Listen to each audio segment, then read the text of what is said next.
ओम अस्सलाम वालेकुम। जागो दुनिया जागो। और आज तो खुदा के वास्ते मुझे भी जगाओ। पता है बड़ी मैंने कोई डिशम डिशम किस्म की ओपनिंग रखी थी आज की, ये मुझे आज जो कि मुझे याद ही नहीं है क्या थी। मुझे अपनी ओपनिंग्स एक्चुअली लिखनी चाहिए। रात को मैं इंस्पायर हुई थी किसी चीज़ से सोने से पहले, 1:30-2 बजे जाके सोई हूँ, क्योंकि कल माशाल्लाह माशाल्लाह माशाल्लाह माशाल्लाह शुक्र अल्हम्दुलिल्लाह अब्बू अस्पताल से वापस घर आ गए हैं। ये और यस, हमारे साथ हमारे ब्यूरो चीफ बैठे हुए हैं डोगर साहब। आज सुबह के अखबार में डोगर साहब की खबर आई है कि Sindh government has asked the citizens of Karachi to remain peaceful while protesting over the electricity problem, otherwise police would be forced to take action. ये provincial home minister doctor Zulfiqar Mirza ने प्रेस कॉन्फ्रेंस में कहा है कि लोगों को हक है कि वो एहतजाज करें लेकिन एक तरीके से करें, वरना पुलिस एक्शन लेगी। और भी बातें हुई इस मीटिंग में। केसी के सीईओ नवीद इस्माइल ने कहा कि सहाफ़ियों को कि भाई केसी के पास बिजली की कमी नहीं है, लेकिन डिस्ट्रीब्यूशन प्रॉब्लम्स हो रही हैं, बिकॉज इनका जो डिस्ट्रीब्यूशन नेटवर्क है वो कोलैप्स कर चुका है, गिर चुका है रिसेंट बारिशों में। और उन्होंने कहा है कि 11 ग्रिड स्टेशंस जो हैं वो पानी में टोटली इनंडेट हो चुके हुए हैं और 30 जो व्हीकल्स हैं तबाह बर्बाद हो चुके हुए हैं प्रोटेस्टर्स से, जो लोग एहतजाज कर रहे थे उनके हाथों।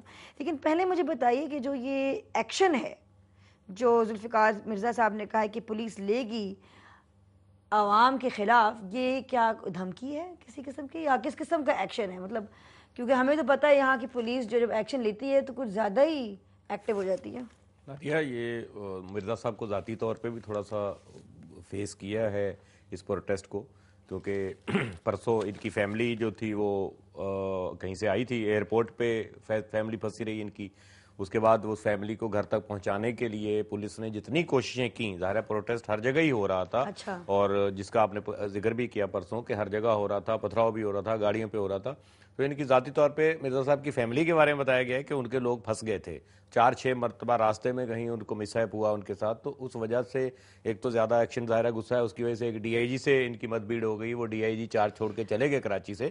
तो ये एक पर्सनल एक तो थोड़ा सा है। दूसरा इनके घर पे पथराव भी हुआ, आपको पता है, ज़ाहिर है लोग मुश्तिल हैं, सब चीज़ हुई है। और मिनिस्टर्स के घरों पे भी प्रोटेस्ट हुआ।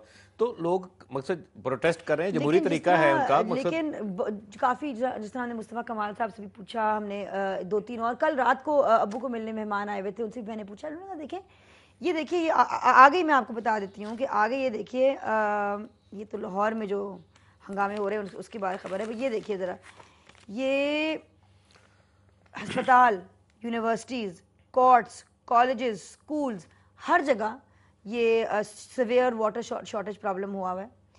और ये एक साहिब हैं सिराजुद्दीन शम्स साहब, जो सदर टाउन में रहते हैं, कहते हैं एक कतरा पानी का नहीं है मेरे पास। तमाम मेरे जो मेम्बरान हैं फैमिली के पानी के लिए इंतज़ार कर रहे हैं, क्योंकि KWSB पानी नहीं प्रोवाइड कर सकी हमें पावर ब्रेकडाउन की वजह से, और मेरी पूरी फैमिली भूखी बैठी हुई है।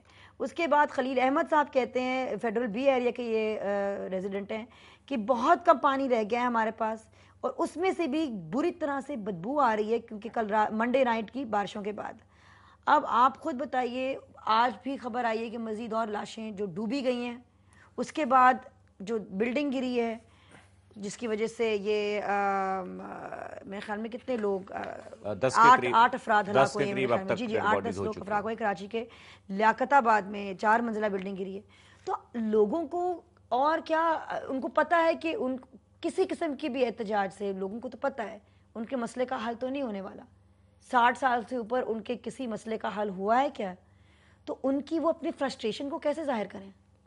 नहीं, यही एक तरीका है, जमहूरी तरीका यही है कि प्रोटेस्ट करें, रोड पे आएं, और वो करते आ रहे हैं। और आपने कहा ना कि हल नहीं होता, मैं बता रहा हूँ होता है कि 24 घंटे से बिजली बहाल नहीं हुई, रोड सड़कों पर आ गए लोग, उन्होंने आके प्रोटेस्ट किया, टायर जलाए, ये जमहूरी तरीके से, जैसे अंदर का वो बाहर निकालना उन्होंने, तो उसके आधे घंटे बाद बिजली बहाल हो गई उनके इलाके में, और वो घरों को वापस चले गए, रोड खुल गया, कोई वो नहीं। वायलेंट प्रोटेस्ट स्ट्राइक्स के लोड शेडिंग जो लाहौर में कराची के बाद कल पंजाब भर में भी हंगामे हुए, लोड शेडिंग और महंगाई के खिलाफ लोग सड़प्पा एहतजाज राव साहब, सरापा एहतजाज क्या सरापा एहतजाज, सरापा एहतजाज, सरापा एहतजाज। अच्छा, किसी किस्म एहतजाज होता रहा है, सरकारी अमला को नुकसान पहुंच गया, हुकूमत तमाम इशूज़ पर बेबस क्यों नज़र आ रही है। उसके अलावा shopkeepers blame the traders association को इल्ज़ाम दिया गया है इन अटैक्स के लिए, लेकिन जो लीडर्स हैं ट्रेडर्स बॉडी के लिए वो इनकार कर रहे हैं कि हम इसके पीछे हमारा हाथ नहीं है। तो इसके हवाले से आप क्या कहेंगे, ये क्या हो रहा है? और नादिया, ये कराची ट्रेडर्स के हवाले एसोसिएशन का इसमें हाथ है, नहीं है?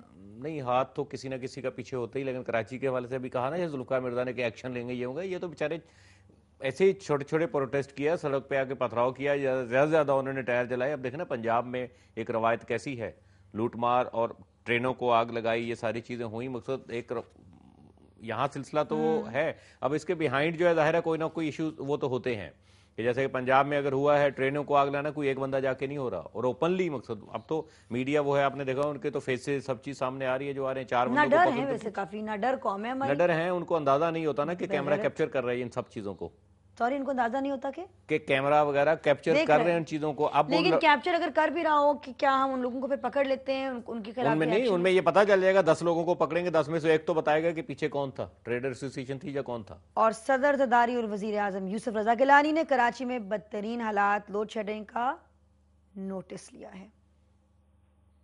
बस ये अखबारी खबर है मेरा ख्याल, बस उन्होंने नोटिस लिया है, नोटिस लिया है। बड़ी मेहरबानी, उनको याद आया 3 दिन बाद के कराची में कोई लोग आवाम रहते हैं, लोग मुश्किल में है, और शायद उनको नजर आ गई है, यानी कि शायद नोटिस में बात आ गई। बिल्कुल सही। तो अब तो ये एक तो मेरे ख्याल में इनको नोटिस लेना ही नहीं चाहिए। नहीं, नोटिस ले, फौरी तौर पे एक्शन लेना। फायदा क्या है, फौरी तौर पे फायदा क्या है नोटिस लेने का? और मेरे ख्याल में इस बात के तो हमें मीडिया को पीछे पड़ना चाहिए कि अगर चीज़ें सामने आ रही हैं, गैर कानूनी चीज़ें सामने आ रही हैं, उनके पीछे जिम्मेदार कौन है? ये आपका काम, हमारा काम है, सबका काम है। मेरे ख्याल में आवाम का, मीडिया का ही काम रह गया, ऑपोजिशन तो है नहीं हमारे पास जो रोए मीडिया का काम है। और मेरे ख्याल में मीडिया के साथ जो आवाम है, अगर साथ हमारा काम करे, बहुत हद तक निशानदेही करती है मीडिया तक। एब्सोल्युटली। एक्चुअली मैं काफ़ी कभी ना प्रोग्राम होता है, मैं मेरे में इतनी उम्मीद आ जाती है लोगों से मिलके, हमारे जो गेस्ट हैं उनसे बात करके, और 100 से खून पड़ जाता है। और कभी कभी ना यूं ठप हो जाती हूँ, लेकिन फिर मुझे पता होता है कि 5 से 10 मिनट में वापस कोई ना कोई अल्लाह ताला उम्मीद की किरण ज़रूर दिखाएगा, क्योंकि निकलना तो है, हमने ये सब कुछ में से निकलना है। 21वीं सदी की सबसे लंबी सोलर इक्लिप्स आज होगी। सोलर इक्लिप्स, सूरज ग्रहण आज 21वीं सदी की सबसे लंबी आज होगी। The longest solar eclipse of the century will blot out the sun today, तो thus far sound so scary, as it passes over Pakistan and other countries. यहाँ पे लिखा हुआ है इस खबर में कि तकरीबन 5:58 AM एंड से लेके ये चलती रहेगी 5 घंटे टिल 11:12 तक। तो solar eclipse occurs when the moon's orbit moves between the earth and the sun, so that the sun is fully or partially obstructed. तो I don't know solar Eclipse, बस लोग ये डायरेक्टली कोशिश ना करें देखने की उसको। बिल्कुल, एक स्पेशल शीशा या एक्सरे, अगर घर में पुराना वाला एक्सरे पड़ा हुआ है, या ब्लैक कोई शीशा टाइप इस साइज की चीज है, तो उसके जरिए से बड़ा वाज़ेह नजर आता है। एक्सरे जो है वो पुराने जो पड़े हैं ना, अच्छा उसके जरिए देखिए, बस एक्सरे पड़ा है पुराना, वो उसमें आप जो है वो उसको देख सकते हैं। फिर एक एक्सरे निकाल के रख लीजिएगा, क्योंकि प्रोग्राम के फौरन बाद में तो घर पहुंचते खत्म ही हो जाएगा।